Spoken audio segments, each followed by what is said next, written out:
روحانیت وقتی در انسان رشد میکنه و از مرحله نفسانیت که یک نارسی هست، یک نابالغی معنوی هست، انسان وقتی فراتر میره که غمش الله بشه.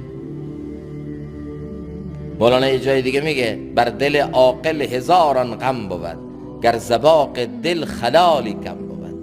عاقل واقعی باغ دلشو میگیره، تمام سرمایش تو دلشه، چون میفهمه با دل دفن میشم نه با کاخم، با دل تو میدان محشر حشر میشم نه با پست و مقامم، با دل میتونم آخرتم رو آباد کنم و جنت به دست بیارم نه با این منصبهای دروغین و نامهای گنده گنده.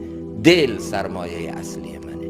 حتی با دل میتونم، با دل آرام میتونم دنیامو پر از لطف و آرام بکنم. یه شعر اردویی هست میگه دل گلستان تا تو هر شے سے تپکتی تی بهار، دل بیابان ہو گیا عالم بیابان ہو گیا. عاقل میفهمه دل آرام اگر نباشه، من قصرم داشته باشم تو قصرم بیقرارم.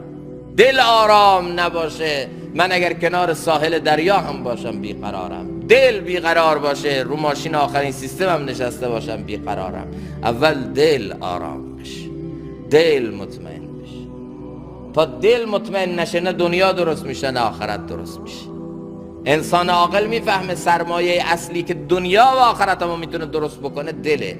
اول دل، و حالا بعد از این که سرمایه دلم تکمیل شد، از دنیام هم حظ و از دنیام بهره و از دنیا هم استفاده به اندازه‌ای که به این لطمه نخوره من استفاده میکنم.